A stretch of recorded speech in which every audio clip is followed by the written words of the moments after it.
Welcome to moms kitchen.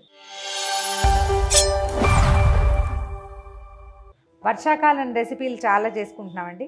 ఇవాళ ఇంకొక పాతకాలపు రెసిపీ ఇప్పుడు కూడా చాలామంది ఇళ్లల్లో చేస్తూ ఉంటారు. మిరియాల పాలు తాగుతాం మనం, అలాగే సొంఠి పాలు తాగుతాం. ఈ సొంఠి పాలని సింపుల్గా సొంఠి కషాయం అనో పాలనో లేకపోతే సొంఠి కాఫీ అనో అంటారు. వర్షాకాలం కనుక 2 రోజులకు ఒకసారైనా ఈ సొంఠితోటి చేసిన కాఫీ కానీ ఆ డికాక్షన్ కలిపిన పాలు కానీ తాగితే జలుబు దగ్గు ఎక్కడికో పరిగెడతాయి. మామూలుగా మనం త్రిఫల త్రికటుకాలు ఈ 2 పేర్లు వింటాం. త్రిఫల ఏమో జనరల్గా పొట్టని స్టమక్ని సెట్ చేస్తుంది, వెయిట్ తగ్గిస్తుంది, చాలా చెప్తాం కదా. త్రికటుకాలు కూడా అలాగే పనిచేస్తాయి. త్రికటుకాలు అంటే సొంఠి, పిప్పళ్ళు, మిరియాలు, ఈ మూడింటిని చక్కగా వేయించి పొడి చేసి రోజు కొంచెం తీసుకుంటే వెయిట్ తగ్గుతారు. తర్వాత లంగ్స్లో తడి చేరితే తగ్గిపోతుంది, గొంతులో ఫ్లమ్ ఉంటే తగ్గుతుంది. చాలా ఉపయోగాలు ఉన్నాయండి ఆయుర్వేదంలో.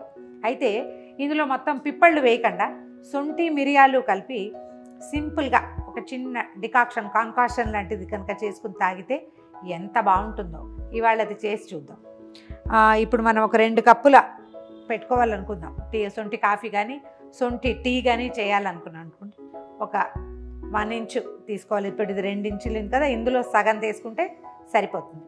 సగం సొంఠి కొమ్ము. ఇప్పుడు మనం 4 గ్లాసులు పెడదాం. దీంట్లో 2 రకాలు చేసుకోవచ్చండి. ఒకటి కాఫీ, రెండోది మిల్క్.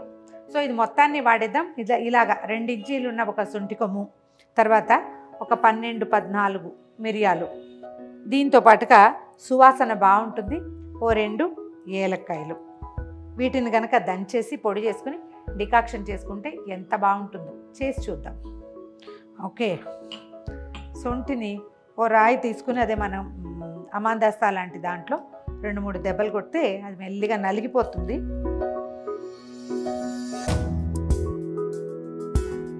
ఇలా మెత్తగా కొట్టేసాము.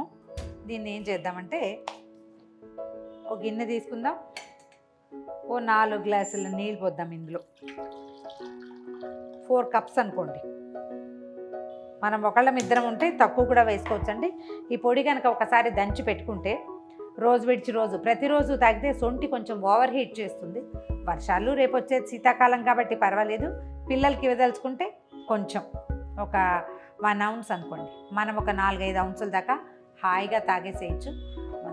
జనరల్ హెల్త్ ఏంటంటే గొంతులో ఉన్న ఫ్లమ్, గొంతు గరగరలాడము అవన్నీ చక్కగా తగ్గిపోతాయి. తాగుతుంటే కూడా వాళ్ళ సూదింగ్గా ఉంటుంది, ఘాటుగా ఉంటుంది, బాగుంటుంది. ఆ ఘాటు లైక్ చేసే వాళ్ళకి ఇది మరీ నచ్చుతుంది ఎక్కువగా. ఈ నీళ్ళు పోసేసి ఈ మనం కొట్టిన పొడిని ఇందులో వేసేద్దాం. దీన్ని నిదానంగా మరగనిద్దాం. ఇలా తెరిలిన తర్వాత ఒక 2 పొంగులు రానిచ్చి ఈ సొంఠి కషాయాన్ని దింపేసుకోవచ్చు. అయితే సొంఠిలో మనం మిరియాలు వేసాం, 2 ఏలకాయలు వేసాం కదా అని దీన్ని వేరేగా అనుకోకలేదు. ఖచ్చితంగా సొంఠి కషాయమే. సొంఠి ఇందులో ఎక్కువగా సుపీరియర్గా ఉండేది.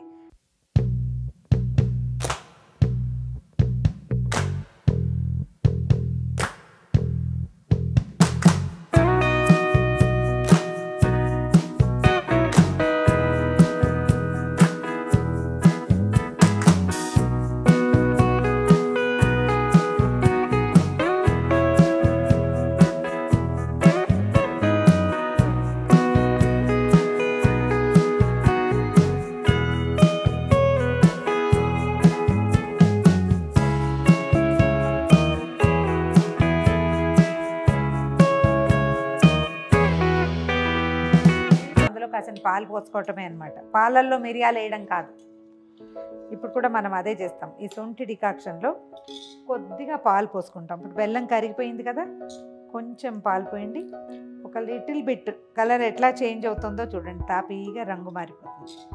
దీన్ని ఎంచక్కా కప్పులో పోసుకొని తాగేయటమే.